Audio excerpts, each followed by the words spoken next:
I'm Caleb Giddings, aka Mr. Revolver, and in this video, we're going to talk about minimalist EDC, or what some people, myself included, refer to as the snubby lifestyle. Now, first and foremost, let's define what a snubby is, because maybe you've never seen one of my videos before and you have no idea that snubby, Snubby, is a slang term for a snub-nosed revolver. Cool, Caleb. What's a snub-nosed revolver? Well, there's actually no codified definition of what a snub-nosed revolver is. However, in very, very broad terms, we will define a snub-nosed revolver as a small frame revolver such as a Smith & Wesson J-frame, a Ruger LCR, a Taurus 856, with a barrel length of 3 inches or less. Some people could argue that that 3-inch barrel length is actually too long, and the only true snub-nosed revolvers have 2.5 or shorter barrel lengths. Now, there's other subcategories of snubbies as well, like your big bore snubbies. These would be guns like the Ruger GP100 3-inch 44 special, the Taurus Tracker 2.5-inch 44 special, that sort of thing. Those are technically snubbies, but they don't fit in the idea of what the snubby lifestyle is, because the snubby lifestyle is about minimalist EDC, right? And if I'm carrying a gun like a 44 tracker, I need a belt, I need a really good holster, I need, I basically am taking on the same weight and gun size penalty as I would take on if I was carrying a 17 round 9mm with an optic, right? So when we talk snubby lifestyle, what are we talking about? We're talking about minimalism. We're carrying as little gun possible for whatever we think our threat profile is, and then an appropriate number of accessories. It is in many ways a repudiation of the idea that you need to carry a 17 round 9mm with an optic and a light and a comp and all of these other things, because the average civilian threat profile doesn't necessarily call for that much gun. There's nothing wrong with carrying this much gun, right? Like, if you want to carry a G3 or a Glock 19 or a gun with a SRO and a weapon mounted light and a cool compensator on it, do so by all means. I'm not your real dad, and you don't have to listen to me. So you can do whatever you want. And I carried a gun like that for a long time. I, for the longest time, I was that guy. I was the guy that was like, if you're not carrying a Glock 19 with a spare magazine, why even bother carrying a gun, right? Well, as it turns out, you don't need to do that. You can, but you probably don't need to. And that's not to say that you probably don't need to carry a gun, because truthfully, you probably don't need to carry a gun. Chuck Haggard, legendary lawman Chuck Haggard, said to me once that if people wanted to reduce their chances of being involved in crime to almost nothing, then all they have to do is not be involved in the organized drug trade. And that's largely a true statement. The fact of the matter is that random ass crime is actually very, very low in the United States. But I don't carry a gun because I'm an optimist, and I don't keep fire extinguishers in my house because the chances of a house fire are very, very low. I do these things because I want to be prepared for bad things that may happen. But also, I want to be able to balance my preparedness with going about my life in a way that is not an impediment, right? We've all heard the phrase dress around the gun. And that phrase comes from the idea that, again, you have to carry a 17 round 9mm with a comp and a light and all of these other things to be fully prepared for whatever gunfight. And that gun's more difficult to conceal. Even with a holster like the Filster Enigma and all of that, that gun is still a lot harder to conceal than a Taurus 856. All right. This is the snubby. When we talk about the snubby life, we are talking about a 2-inch revolver chambered in 357 or 38 special. It holds 5 or 6 rounds. The 856 holds 6. That's why it's so cool. This is the gun that you're talking about. And I don't carry a gun like this because I think I'm going to go get into a running gun battle with cartelios. I carry that gun because I might have an encounter with a dangerously unstable person, and a gun is my best use of force. But that's not all that I carry, because again, when we're talking about the snubby lifestyle, it's about balance. I actually carry a bunch of other tools that I will probably go to way before that gun, like pepper spray. If I am leaving my house and I am wearing pants or shorts, if I'm leaving my house in clothes, which I always leave my house in clothes, then I always have pepper spray on me. Unless I'm going to the airport, in which case it's in my checked bag. But I will always have a can of palm pepper spray on me. Why do I carry pepper spray? The point of pepper spray, and really the point of pepper spray, is an integral part of that snubby lifestyle, of that minimalist lifestyle, right? The majority of use of force situations that I, as a private citizen in a nice suburb in South Carolina, am going to get into can be resolved with one of these if it actually escalates to a point where force is called for. I can handle it with a can of pepper spray. They get the spicy breath mints, I run away. That's it. They get the spicy breath mints, I take my family, and we run away. Okay. The point of pepper spray in a civilian context, and I need to very clearly differentiate this from a law enforcement context because I've sprayed people in a law enforcement context as well, and it fucking sucks. Because when you are spraying bad guys and you have a shiny metal badge on your chest, you then have to go physically interact with those bad guys. You got to fight them, you got to wrestle them, you got to put them in handcuffs, that sort of thing. And that means that your probabilities for cross contamination are much higher. When I, as a private citizen, apply these spicy breath mints to, some jerk in South Florida or something like that, I don't have to go fight them. I can run away.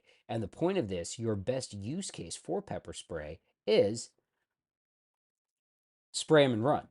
Right? You spray them, you create a reactionary gap, you get the hell out of Dodge so that you don't have to fight them. That's the entire point of pepper spray. And it also is extremely valuable when you're talking about this minimalist EDC, this snubby lifestyle, because it provides me with a level of force that is in between stop, I don't like you, and taking out my gun and shooting them in the chest, right?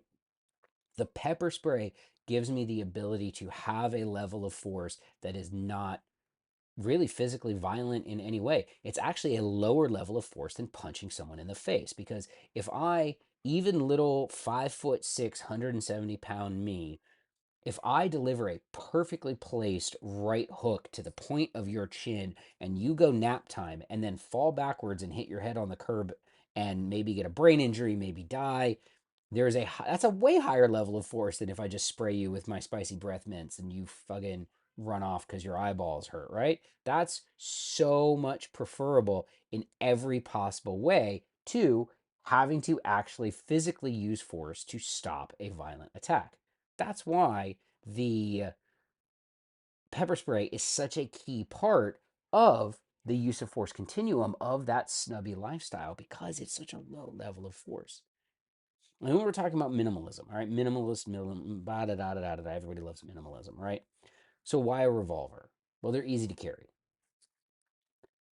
This gun is extremely, extremely easy to carry. Look, it holds 6 shots. It's light. I have old school Barami hip grips on here, which means if I want to, I can tuck it into my pants without a holster because it's got a nice heavy trigger on it. I can carry it in an ankle holster. I can carry it in an appendix holster. Super easy to carry. Even when you go to larger format snubs like the Taurus 856 executive grade, this gun is still a lot easier to carry and conceal than a Glock 19. It's lighter, it's smaller, there's way better holster. I mean, there's really good holster options for a 19, but there's really, really good holster options for this gun that make it completely disappear on my body. So, yeah, it's just easier to carry one of these because it's lighter and smaller than a full-size gun. And that's the thing, right? Like, so in this idea of this minimalist EDC, I'm looking to carry the most amount of gun possible that interferes with my life the least. And for me, that lands on revolver. Um, the always, two things, always, revolver, pepper spray, pepper spray. Revolver. Should have put him on camera for that, right? But I carry those two things. Those are my minimalist EDC. What else do I carry as a part of this idea of minimalist EDC? Well, I will carry a knife. However, I'm not usually carrying a fighting knife because I'm usually carrying a pocket knife, a multi tool, a knife for opening packages, that sort of stuff. If I do, That would be sort of the next level, right? That's when I'm like, okay, we're getting a little bit more serious here. That's when I'm going to put on something like a clinch pick or one of those cool K-bar like knives that you've all seen. TDIs, I think. I forget what they're called. I'll add that to the repertoire. That's when we're starting to get outside of minimalism, though, because now I'm carrying like four things, right? And I know it sounds silly, but the idea of the snubby lifestyle is that I am able to just, in my board shorts and a t shirt, throw on a pair of flip flops, walk down to the pizza shop down the street, grab a pie, walk back to my house. And at that whole time that I'm doing that, I have a gun, I have pepper spray on me, right? And that's the very, very minimalist end of it. We can add layers to it, sure. I can carry a pocket knife, a folding knife, or a utility knife. I can add a fixed blade. I can even add a reload for the snubby. And this is what we'll talk about the reload for a snubby piece here, okay? Should you carry a reload for your snubby? I don't know, should you? And the reason why I say I don't know, should you, is if you look at statistics are a cold comfort to the guy who gets into a statistical outlier situation. But if you look at civilian use of force encounters where a firearm is actually discharged, reloads don't happen. They just don't. I've yet to find one, but there maybe one or two. I don't know. But they are so exceedingly rare that they're a statistical outlier in what is already a statistical outlier, and they really don't happen. But I also don't carry a gun because I'm an optimist. So what I do a lot of the time, if I'm wearing pants with pockets and a belt, so let's say I'm carrying this, right? So let's say I'm in my minimalist setup. I've got my 856 executive grade. I've got a can of pepper spray. I've got a pocket knife. I've got a fixed blade because, hey, you know what? I'm wearing pants. I got a belt on them. Might as well. Do I have a reload? Yes. How do I have that reload? Great question. I carry that reload in something like this. This is the Neomag RAS. It holds the quick strip so that I can orient it, clip it to a pocket, and then I'll use an 8-round quick strip that has 6 rounds in it so that I can load 2 by 2 by 2 in a 6-shot gun like the 856. I'm not carrying this because I think I'm going to fire 6 shots and need to hastily reload my revolver and fire 6 more shots. I'm carrying this so that if something happens and I do have to defend my life and fire my gun, I can take out the empty rounds, get rid of them, and top it off with these 6 rounds that I've got here. Whether that means is because I fired 2 or 3 or a full cylinder, I don't want to be standing around in the parking lot of a Sheets after shooting somebody, waiting for the police to show up with a fucking empty gun. That seems like a bad idea to me, and that's why I will sometimes, if I'm wearing pants, like with a belt, carry a reload for my snubby. Not because I think I'm going to do some sort of lightning quick snubby reload, but because I don't want to be standing around with an empty gun after a self defense incident. So let's review this idea again of minimalist EDC of the snubby lifestyle. What is it? It's carrying the minimalist stuff. It's carrying the stuff that you think that you are most likely to need.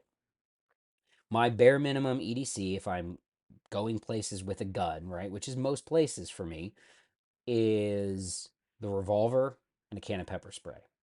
My level 2 EDC is the revolver, pepper spray, pocket knife. Level 3, revolver, pepper spray, pocket knife, fixed blade, and reload. Because if I can carry a fixed blade, I've got the room for the reload. And that's it. But that's the EDC, right? That's not, and I know Caleb Causey is going to be mad at me because didn't talk about medical. We can talk about medical later. You should carry medical. You should have access to medical. But I'm trying to not carry all kinds of crazy stuff with me around all the time.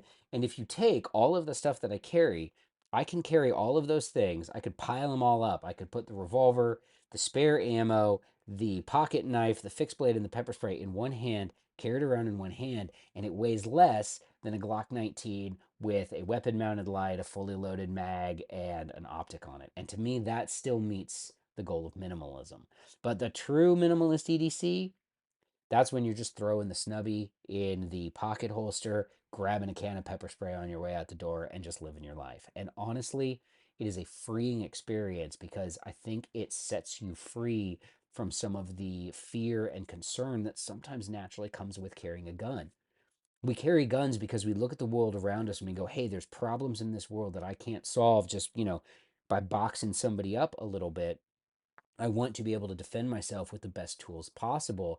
And you can kind of spiral when you think about that too much. And I think that there is benefit for a lot of people in dialing back what they carry to a more minimalist setup because it forces you to look at problems as not gun problems, right? If I'm walking around with a 15 round 9 mil, I can make a lot more things gun problems because I have more range, more ammo, and a bunch of other stuff. If I'm walking around with a 6-shot snubby, I'm real damn sure that whatever situation it is that I'm getting myself into is a gun problem before that gun comes out because I've only got the 6 rounds or the 5 rounds to solve it. So I think there's benefits to it because it forces you to think in a more situationally aware mindset. At least it has for me. It may not for you. Regardless of how you feel about minimalist EDC or the snubby lifestyle, I think that it's something that you should consider and you shouldn't dismiss out of hand. So when you meet that guy who's like, oh yeah, all I carry is a J frame, don't be like I was 10 years ago and be all judgy McJudgerson. Maybe that guy's just living his best snubby lifestyle too. I'm Caleb Giddings. Thanks for watching.